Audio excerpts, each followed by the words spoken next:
Place à la lecture dans Il était une fois un livre. Voir la mer, donc il s'est fait nommer en Bretagne, il était l'instituteur de ça. Avec Nathalie Ramage sur Fréquence 8.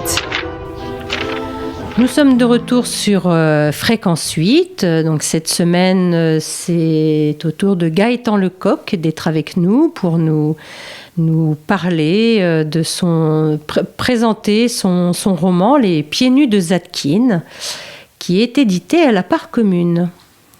Bonjour Gaëtan. Bonjour.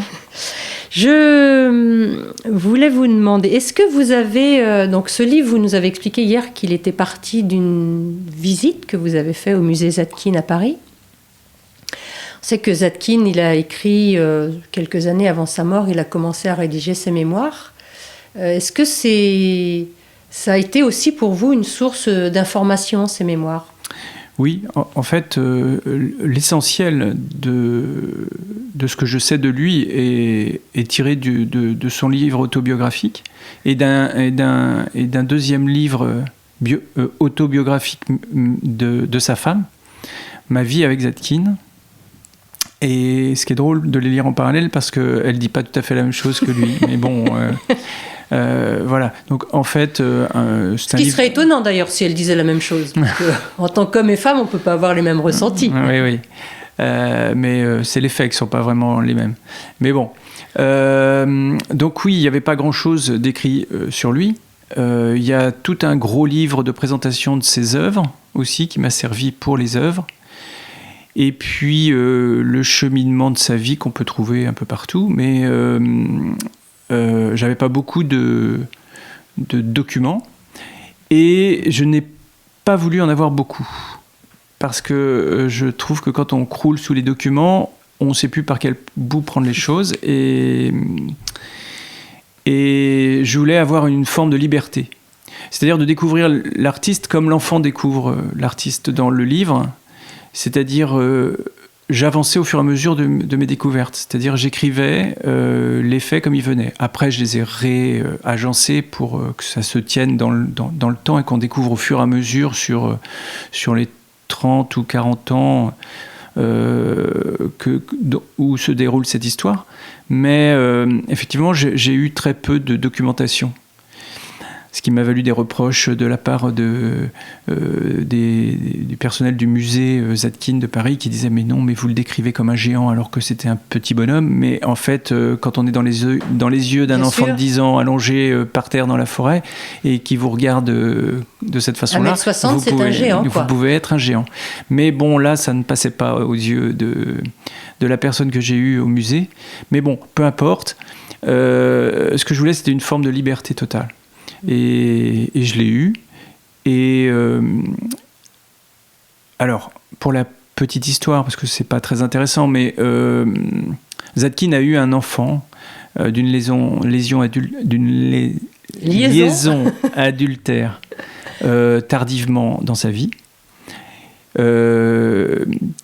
Il l'a pas reconnu, mais cet homme existe et j'ai eu des contacts, non pas avec lui directement, mais avec des gens très proches de lui, et qui m'ont dit que le livre était très fidèle à l'histoire de Zadkine. Et ça suffit à mon bonheur d'écrivain, en tout cas, de ne pas avoir travesti la réalité du personnage. Alors, vous le décrivez comme un homme aux yeux noirs, taillé comme une pierre et qui marche nu dans la forêt. Pieds nus. Qui marche pieds nus, pardon. Oui, il n'est pas nu, non. Bon, il est excentrique, mais pas à ce point-là. Pas à ce point-là. Pieds nus. Non, il est plutôt tiré à 4 épingles, avec toujours une cravate. Il mettait toujours un costume cravate pour travailler. C'est assez étonnant de nos jours, mais voilà, on le voit avec un tablier au-dessus de son costume cravate. Et il est très attentionné de sa personne. Mais bon, je l'ai imaginé marchant pieds nus dans la forêt. Mais c'est vrai que vous le décrivez donc aux yeux noirs. Quand on voit les photos, parce que là, effectivement, c'est très facile d'avoir accès à ces portraits, il a quand même un regard sombre quand même. Oui, c'est un Russe. Alors, je pense qu'il y a toute cette histoire russe dans son esprit. En plus, la Russie a évolué, sa famille était restée là-bas, il n'y est jamais retourné, et notamment après la Révolution. Donc, il est parti très jeune de chez ses parents, il devait avoir une quinzaine d'années, il est allé en Angleterre d'abord, puis en France ensuite. Je pense qu'il a emmené avec lui tout le bagage qu'on peut lire chez Dostoïevski ou Tolstoï. Et je l'ai imaginé comme ça. Alors, j'ai aussi vu quelques films où il parle des émissions de télévision. Mais en fait, je les ai vus plutôt après qu'avant l'écriture, dans le musée Zadkine des Arcs. Et en fait, il parlait comme ça, et il avait cette emphase dans la parole qu'on retrouve dans l'écriture de son autobiographie. Et c'est pour ça que ça m'a permis d'écrire un personnage entier qui ressemble à ses œuvres, en fait. Il a un visage quand même un peu taillé à la serpe, quand même. Oui, c'est comme ça qu'on pourrait le décrire. C'est pour un sculpteur, pour un sculpteur. En plus, qui taille, le bois, la glaise, la terre. Enfin, il travaille toutes les matières, mais c'est vrai que sa prédilection. Alors, il a voulu commencer par la pierre, ce qui n'était pas forcément évident.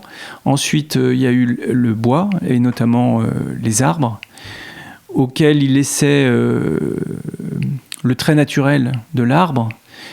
S'il y avait un sillon qui évoquait une ligne de corps, il la laissait. Il pouvait même l'accentuer juste d'un coup de serpette, etc. Mais sans en faire des tonnes. Il disait le bois ne meurt jamais. Oui. C'est vrai qu'entre ses mains, d'un tronc d'arbre, il en fait une œuvre d'éternité finalement. Tout à fait, oui, je suis d'accord avec vous. C'est ce qu'il dit au petit garçon, en tous les cas. Oui. Mais il l'a écrit quelque part, parce que les paroles que je lui fais tenir, pour une grande part, je dirais plus de 75%, sont tirées de ses écrits. Donc je les ai remis comme si c'était du dialogue, mais c'est ce qu'il a dit, c'est ce qu'il a écrit. Donc je ne pense pas être loin de la réalité de ce qu'il a dit, quoi. Et c'est vrai que ces œuvres sont... c'était peut-être sa patte à lui, enfin sa marque de fabrique, je dirais. Il avait très souvent des œuvres qui étaient gigantesques. Oui, alors c'est plutôt les œuvres de fin de vie. Des années 50. Après la guerre, il a eu beaucoup de commandes avec des grandes œuvres. À Paris, notamment, il y a quand même à Paris, il doit y avoir 5 ou 6. Dans des jardins, dans des parcs. Je ne sais plus, là, ça fait trop longtemps que j'ai parcouru les pages pour vous dire où ils sont. Et à la fois, c'est des œuvres qui font des fois 5-6 mètres de long. Oui, il y en a une à Rotterdam. Et puis il avait des projets encore plus gigantesques à Tel Aviv, je pense, mais qui n'a jamais eu lieu. Et là, du coup, il partait sur des petites formes qu'il modelait pour en faire des petits modèles. Et ensuite, il faisait un modèle un peu plus grand. Et ensuite, quand le modèle était accepté par la commande, il pouvait le faire travailler en grandes œuvres. D'accord. Mais il a été... alors, ce qui est très étonnant quand on regarde sa vie, il a été exposé assez vite, finalement. Donc, vous disiez, il est arrivé en France en 1910, à peu près. 10 ans après, il était exposé en galerie. Et après la guerre, c'était les commandes de villes, enfin, de grandes œuvres. Et qu'il n'ait pas laissé plus de traces, enfin... au moins auprès d'un public, d'un grand public, quoi. C'est très, très étonnant. Peut-être que ces œuvres sont pas faciles en termes. C'est souvent. C'est très figuratif, peut-être. Non. C'est plutôt proche du cubisme, ou alors de simples lignes sur des troncs d'arbres, par exemple, qui forment des corps. Il a utilisé la mythologie grecque aussi, donc les cariatides, etc. Orphée. Oui. Et puis et comme le trait est rude, comme son propre visage, il va pas chercher la douceur ou la facilité du trait qui pourrait faire aimer une œuvre plus facilement. Ce qui le rend moins accessible auprès du public. Peut-être moins accessible, oui. C'est peut-être la question, la réponse à la question, oui. Qu'il n'est pas autant connu ou autant apprécié. On voit quelques œuvres à droite à gauche, mais on ne sait pas que c'est des Zetkin, en fait. Et c'est vrai qu'il a été... oui, alors il est de 1890, donc à 30 ans, il était déjà exposé finalement. Oui, alors parce qu'il a été un peu aidé par les cubistes, Picasso. Picasso. Il y a eu Modigliani qui est mort prématurément, mais avec qui il dessinait aux terrasses des cafés des visages, puis qu'il vendait aux gens en disant voilà, j'ai fait votre portrait, voilà. À la fin de la guerre. Non, mais en fait, surtout, ce qui l'a aidé, c'est que Valentine Prax peignait. Alors, je ne pourrais pas dire quel type de tableau, mais elle était très achetée et demandée. Et c'est elle qui a fait bouillir la marmite, en quelque sorte. C'était sa voisine d'immeuble. Donc en fait, on a exposé un peu le mari de Valentine. Voilà, mais c'est lui qui est resté à la postérité et pas elle. Et c'était très particulier parce que quand j'ai visité la première fois le musée, il y avait un tableau de Valentine Prax, mais dans l'escalier qu'il était interdit de monter. Ah oui. Et dans la cage d'escalier, où il était interdit de monter parce que ça montait à l'étage, qui étaient des bureaux privés. Et je trouvais ça, alors sexiste, on peut dire, ou anti-féministe. Et c'est un peu dommage parce qu'elle a quand même une place extrêmement importante dans sa vie. Déjà parce qu'elle a fait bouillir la marmite en vendant ses toiles, alors que lui, il ne vendait pas grand-chose. Il était exposé, mais il ne vendait pas. Et puis... quand la guerre 39-45 est apparue, alors je vais peut-être un peu vite en besogne, mais bon voilà, il a quitté la France parce qu'il avait un peu de sang juif et il avait très peur. Donc il est parti seul, laissant sa femme, cacher ses propres œuvres à Paris derrière des tas de charbon, etc. Probablement se faire piller certaines choses. Elle a dû rester 4-5 ans. Là-bas aux États-Unis, il a refait sa vie. Et puis un jour il est revenu et elle lui a ouvert les bras. Elle l'a recueilli. Et à partir de là, il est devenu très connu dans les années 50. Alors je trouve qu'elle a une place importante et qui n'est pas du tout reconnue à sa juste valeur. Et surtout pas alors, reconnue et puis assez peu... elle n'existe pas. Enfin, quand là vous la faites apparaître, vous lui donnez quand même une place dans votre roman. Ah oui, moi j'ai tenu à ça, oui. D'ailleurs, je me suis demandé, donc, à la lecture du roman, sans connaître ce que vous nous expliquez, ça m'a fait penser un petit peu au rôle qu'avait, dans un tout autre domaine... vous en parliez dans votre autre livre, Le rire de Xavier Graal, la place de Françoise Graal dans la vie de Xavier Graal, quoi. Il y a à la fois des femmes qui ne font pas de bruit, mais qui sont, je dirais, incontournables, enfin qui ont un rôle essentiel dans la vie de leur mari si connu, quoi, finalement. Bah écoutez, je n'avais pas fait le rapprochement, mais effectivement, quand on y réfléchit, c'est comme ça, moi en tout cas, que j'ai vu Valentine Prax. Je ne connaissais pas à l'époque Françoise Graal, parce que j'ai écrit le livre plus tard, mais effectivement, Valentine Prax a toujours été présente dans l'ombre de Zetkin. Et... c'est elle qui a maintenu, après sa mort, parce qu'elle est morte beaucoup plus tardivement que lui, dans les années 80, la maison, et qu'il a léguée au nom de Zetkin et en son nom à elle, à la ville de Paris, n'ayant pas eu d'enfants ensemble, et son fils n'étant pas reconnu, n'ayant pas pu obtenir le droit sur l'œuvre de son père. Oui, c'est quand même elle qui a continué d'entretenir l'œuvre et de permettre à ce qu'elle soit connue et que cette maison devienne un musée, donc soit ouvert au public, donc puisse montrer les œuvres qui étaient encore disponibles, puisqu'il y a des œuvres un peu partout, dans des tas de musées dans le monde, et qu'il n'était pas évident qu'on en trouve beaucoup en France.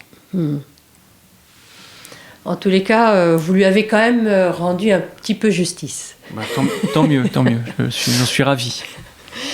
On va rester sur cette note féministe pour aujourd'hui. On se retrouve demain pour continuer de parcourir la vie de Zadkine. À Merci. demain. Gaëtan Lecoq, les pieds nus de Zadkine. Tu as palpé d'un coup le silence jeté entre le ciel et toi. Quel âge avais-tu ? 4 ans ? 4 ans et demi ? Tes frères étaient rentrés plus tôt de l'école. C'était inhabituel. Avant le silence, tu as ressenti comme un ralentissement du temps et les sons se sont assourdis. Sans en comprendre la portée, tout au fond de toi, tu as perçu qu'il se passait quelque chose de singulier. Rappelle-toi, des gens affolés accourent de toutes les directions, les gendarmes ont les yeux baissés, la tante G lève les bras pour attraper les nuages, des gestes vifs dans la torpeur silente. Rappelle-toi encore l'étouffement des hurlements de tes frères, les mains serrant les joues, le cri qui ne sort pas, les larmes impossibles comme la vérité. Et toi, au milieu de cette forêt de jambes, celle des voisins venus en curieux, serrés en randonnion, t'emprisonnant ainsi, ta difficulté pour respirer, pour comprendre cette agitation soudaine. Tu te souviens seulement de l'absence du ciel, l'absence de Dieu, parti en fumée invisible avec sa clique de saints et saintes, son ostensoir et son missel. Tu revois le curé des Arcs, blafard devant les injures de ton frère aîné, s'en retournant vers son presbytère, prostré dans les claquements de sa soutane et, comme si c'était hier, la tante G se tordre les mains. Tu te rappelles le grand vide, le vertige, l'incroyable vérité. Les gendarmes parlent.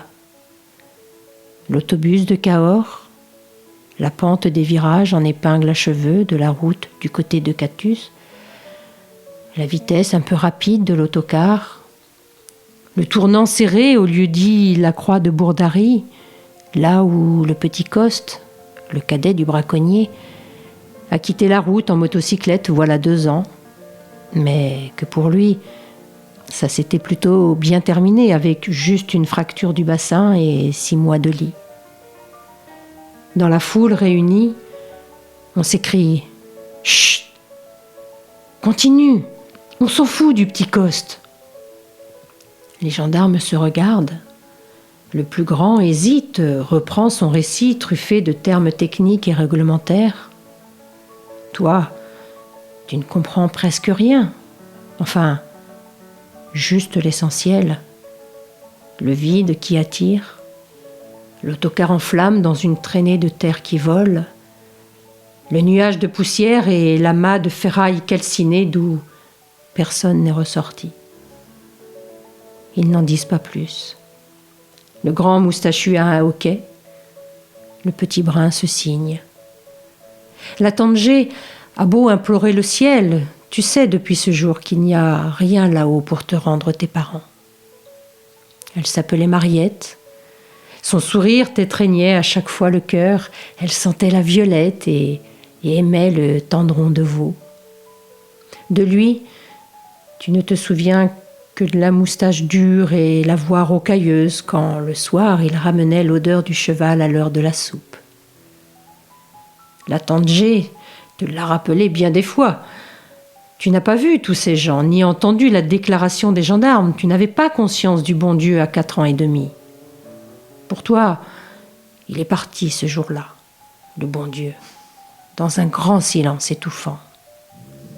Tu te souviens juste que tu étais prisonnier entre les jambes serrées des voisins trop curieux. C'est quoi un ange ? Aurais-tu demandé quand vous avez suivi les 2 grands cercueils vers le cimetière des Arcs. La tante G a alors tenté de t'expliquer, à grand renfort d'images pieuses et de discours de catéchisme, où étaient partis ton père et ta mère.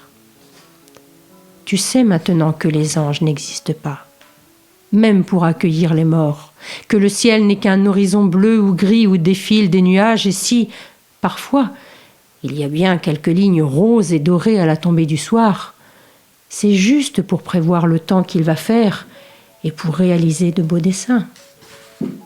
Aussi, quand Zadkine te parle de son projet de grand Christ en bois, tu ne bronches pas. Tu ne peux offrir qu'un silence au silence ressenti depuis maintenant 5 ans.